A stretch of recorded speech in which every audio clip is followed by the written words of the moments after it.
네이버에 이제 개인회생 이런 거 검색하면 최대 탕감률 95%막 이런 얘기 있잖아요. 광고 많이 듣죠. 여기 보면 알 수 있죠. 그런 사람들은 5% 될까 말까다. 최대 탕감률 95%라고 하니까 여기선 지금 10% 미만이 5%라는 거니까 그 중에 변제율이 5% 미만인 비율은 훨씬 적겠죠.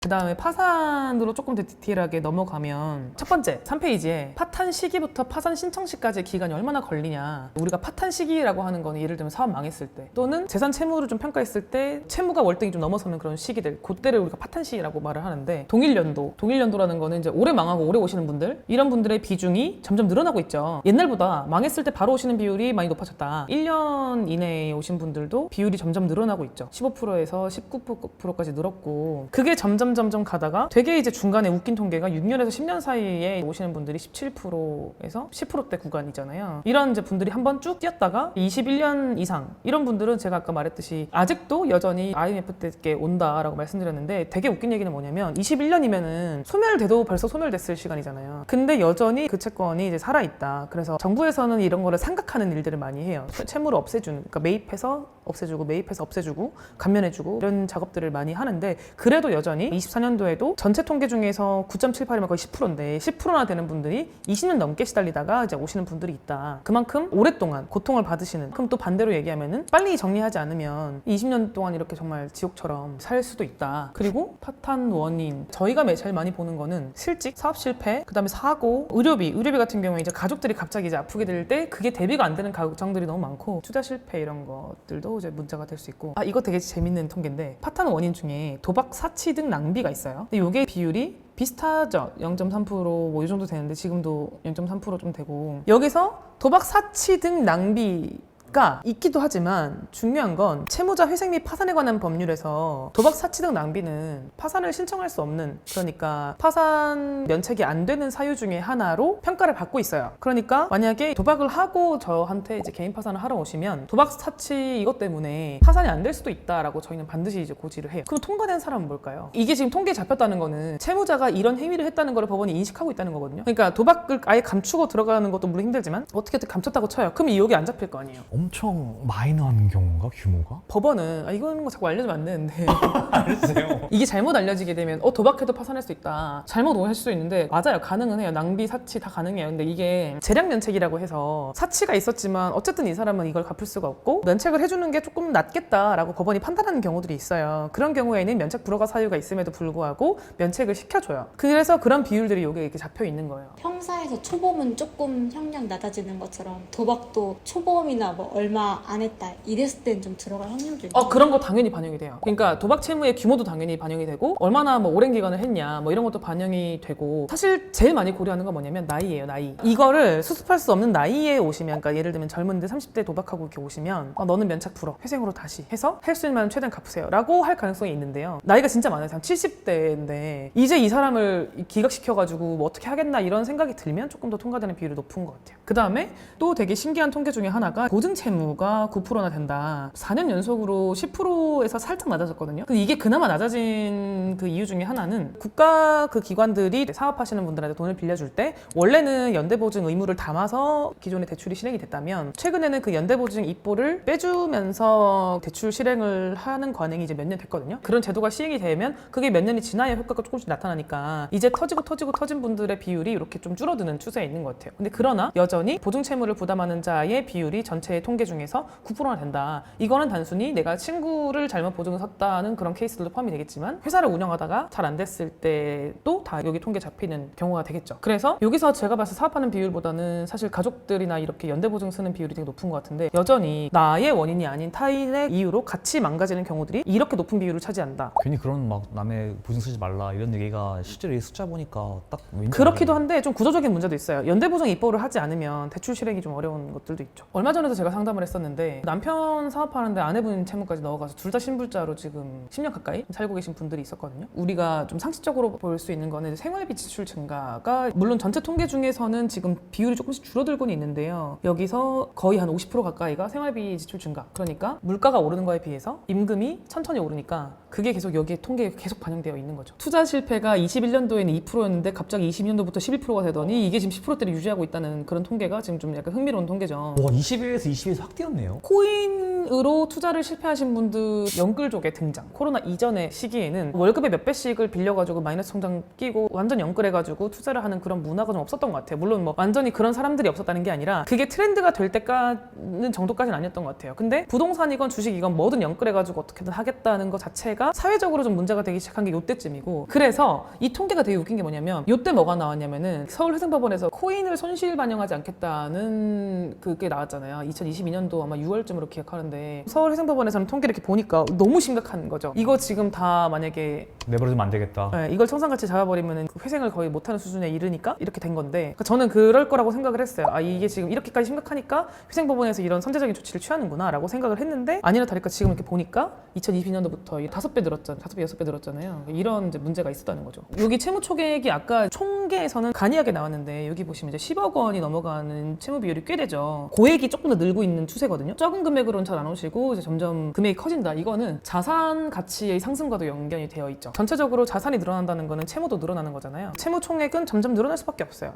그 자본주의의 그 원리상 법원에서는 24년도 채무 총액 2억 원 이하인 경우가 70%로 상당히 높다. 그러니까 결국에는 70%가 2억 원이 안 됐을 때 다 터진다. 이 정도가 넘어가게 되면 사실 해결이 당연히 개인적으로는 하기가 어렵죠. 그 다음에 이제 5번 통계가 과거 도산 절차 신청 경험이 있는 채무자의 비율이 얼마냐라고 봤을 때 파산 면책 사건을 신청했던 채무자가 늘어나고 있죠. 신청하였던 채무자. 두 번째가 면책 결정까지 받았던 채무자. 이 말은 뭐예요? 위에는 신청했는데 실패했거나 아니면 신청했다가 자발적으로 취하를 했거나 이제 이런 분들의 통계인 거고, 두 번째는 면책 결정까지 받았는데 다시 왔다는 거는 7년이 지났다는 거죠. 왜냐면 파산은 7년 내 재신청이 안 되니까 옛날에 한 10년 전에 한 번 했는데 또 다시 신용 상태가 좋아지지 않은 사람. 다행히 이제 회생 사건 했다가 면책까지 받았는데 파산으로 오는 경우는 잘 없는 것 같고, 근데 회생을 했다가 회생으로 오는 분들도 되게 많아요. 그만큼 신용이 다시 안 좋아지는 분들이 많다. 파산 신청했던 채무자, 회생 신청했던 채무자 두 개를 합하면 지금 15%가 넘어가는데 둘 다 잘 안 된 거거든요. 그게 좀 약간 신기한 통계인 거죠. 면책이 안 됐다는 말은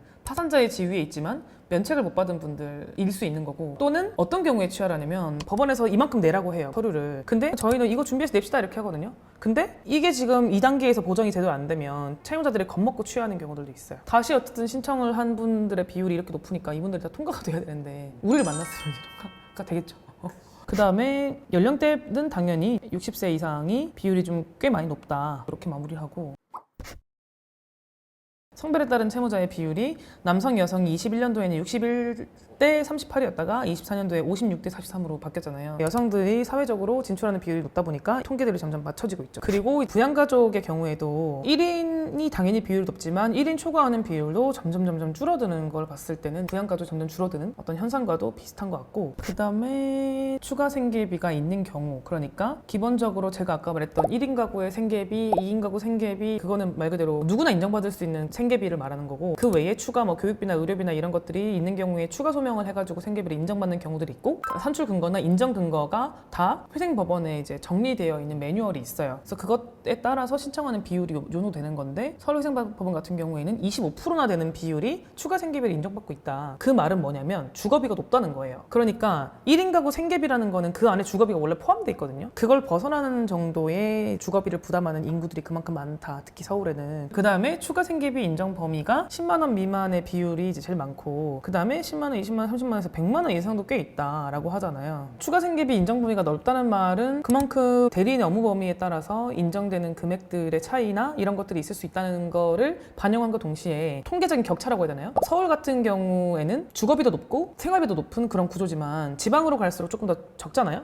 근데 전국 생계비는 똑같거든요. 그러니까 서울의 경우에는 이렇게 추가 생계비가 인정받을 수 있는 범위가 높겠죠. 9페이지를 보시면 소유 부동산이 있는 경우가 이제 21년도, 22년도에 비해서 3년도, 4년도가 한 2% 정도 늘었는데, 통계적으로는 어쨌든 살짝 상승한 거지만 이것도 이제 제가 봤을 때는 이제 부동산 폭락이랑 약간 연관이 돼 있는 것 같아요. 물론 소유 부동산이 있다는 게 꼭 여유를 의미하는 건 아니지만, 이때 이제 금리가 갑자기 폭등하면서 그 소유 부동산을 유지할 수 없고 오히려 그것 때문에 이제 파탄에 이르게 되는 경우도 많았거든요. 그래서 이제 이 비율이 좀 늘어난 것 같아요. 그 다음에 변제율 좀 신기하죠. 변제율 중위값이 이제 38%에서 34%로 조금 줄었네요. 그러니까 이게 변제율이 줄었다는 거는 아까 추가 생계비 인정이 많이 되는 거랑 또 약간 연동이 될 수 있겠죠. 그러니까 생계비가 높다는 거는 변제율이 적다는 의미가 되니까. 그래서 여기서 10% 미만을 변제하시는 분들은 이제 5% 정도 되고 90% 이상을 변제하는 분들은 한 7%가 되고 대부분은 거의 10%에서 50% 정도에 걸쳐 있거든요. 근데 생각보다 90% 이상이 되는 분들의 비율도 만만치 않게 많다. 거의 다 갚는 분들인데도 신청하는 비율이 적지 않다라는 거고, 이 통계로 또 하고 싶은 얘기가 뭐냐면 네이버에 이제 개인회생 이런 거 검색하면 최대 탕감률 95% 이런 얘기 있잖아요. 광고 많이 듣죠. 여기 보면 알 수 있죠. 그런 사람들은 5% 될까 말까다. 최대 탕감률 95%라고 하니까 여기선 지금 10% 미만이 5%라는 거니까 그 중에 변제율이 5% 미만인 비율은 훨씬 적겠죠. 저희도 가끔 나와요. 막 4% 이런 분들이 정말 가끔 나오는데, 그래서 그런 걸로 이제 광고를 하는 거는 정말 그 통계의 오류다. 변제율 중위값이 감소하는 추세다. 이거는 여러 가지로 해석이 될 수 있겠죠. 채무가 높아서일 수도 있고 인정되는 여러 가지 추가 생기비나 이런 것 때문에 이제 그럴 수도 있고, 변제율이 100%인 사건이 4.9%다. 그 말은 이제 90% 이상인 사건 중에서 7.1%라고 되어 있는데 이 7.1%의 대부분 차지하는 4.9%나 되는 비율이 100% 변제가 나온다. 변제 기간 단축 사건 2,376건. 그러면 10%좀 되네요. 아까 2만 몇 건이라고 했으니까. 22,000건 딱 90%네요. 적용 사유가 6개인데 왜 7개지 했는데 원금 100% 변제.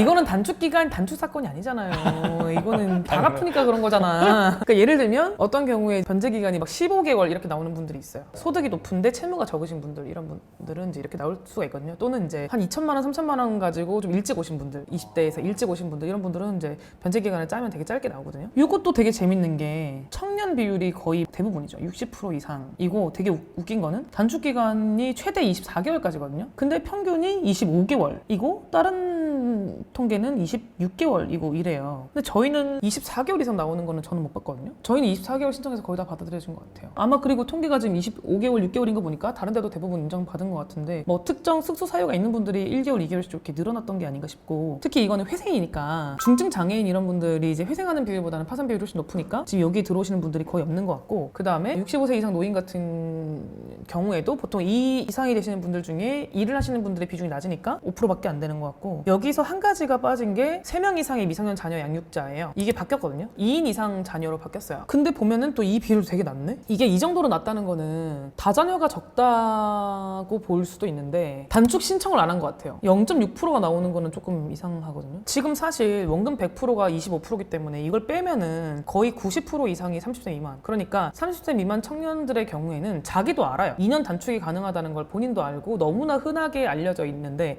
나머지 케이스들의 경우가 적용을 잘 안 해주는 것 같은 느낌이 들 정도로 너무 비율이 적어요. 최저임금법상 월급 이하인 채무자, 이거 좀 재밌네요. 24년도가 9,860원. 개인회생 신청자 중에서 100에서 150만 원도 있었고 100만 원 이하도 있었고 150만 원에서 200만 원 사이도 있었단 말이에요. 그러면은 요 200만 원까지가 다 여기 통계에서 잡히는 최저생계비 미만 채무자가 되겠죠. 전체 채무자 중에서 최저임금을 받지 못하는 채무자들의 비율이 35%나 된다. 되게 많죠. 여러 가지 의미가 있는데 단시간 근로자들도 많고요. 예를 들면 아이들을 키우거나 이런 경우에는 주 그 40시간을 일하기가 좀 어려운 분들이 있을 수 있고, 단순히 시간당 임금이 최저임금이 안 되는 것보다는 근로시간이 좀 짧으신 분들이 많은 것 같고, 아니면 그런 분들도 많아요. 대리운전을 하시거나 이런 분들도 대리 건수가 줄어들거나 배달 택배 뭐 이런 것들 다 포함을 했을 때 200만 원이 좀 안 되는 수입들이 좀 많으신 것 같고요. 그 다음에 저희가 이제 이런 경우도 있어요. 법원에 저희가 뭐 150만 원 정도 번다 이렇게 했을 때 법원에서 최저임금도 안 되는 월급을 버냐, 강경한 회생위원회 경우에는 고용노동부에 신고하겠다, 이런 권고를 내리기도 해요. 법원 입장에서 그런 걸 내리는 이유가 뭐냐면, 뻔해 보일 때 8시간 일하는 것 같은데 이제 6시간 신고를 한다거나, 저희가 그래서 의뢰인들한테 항상 상담을 할 때는 근무를 적게 하는 게 문제가 아니라 그게 합당한 이유가 있어야 된다. 예를 들면 이제 아이가 어리기 때문에 몇 시에는 꼭 픽업을 가서 아이를 돌봐야 하고, 이런 이제 어머님들, 아니면은 허리가 아프다든지 그래서 8시간 동안 앉아서 일하는 게 힘들다든지, 나이가 좀 많으시다든지, 아르바이트 같은 거 있잖아요. 원래 애초에 공고가 6시간짜리 알바로 났는데 우리가 8시간 해라 할 수 없잖아요. 그런 것들을 우리가 자료를 내긴 하죠. 통계를 보면 되게 재밌는 게 많죠. 기본적으로 제가 말씀드리고 싶었던 거는 내 말은 못 믿어도 통계는 믿을 수 있잖아요. 이게 물론 이제 시간도 없는데 객관적으로 이걸 누가 이렇게 보고 뭐 이게 어쩌니 저쩌니 할 수 있겠어요. 근데 적어도 근거가 있다는 거를 좀 말씀드리고 싶었고, 반대로 이거에 반하는 얘기를 하는 거는 또 좀 경계를 해라. 예를 들면 이제 뭐 95% 탕감해주겠다 뭐 이런 얘기들은 조금 걸러 들으실 필요가 있잖아요. 안 되는 케이스인데 마치 다 되는 것 마냥. 통계라는 거는 특정 사무실만의 데이터가 아니라 서울회생법원에 접수된 모든 사건을 이제 검토를 해보니까 이런 트렌드를 갖고 있더라라는 거니까, 정보가 어떤 특정 누군가의 어떤 발언에 치우치지 않는, 그러니까 정보의 중심을 좀 잡을 수 있는 그런 자료인 것 같아서 제가 늘 여러분들한테 네이버나 어떤 지식들이 잘못되거나 치우치거나 또는 단점이 부각되지 않고 장점만을 좀 말하거나 이래서 결론적으로는 내가 현혹되는 그런 일들을 방지하기 위해서는 이런 것들도 한번 참고로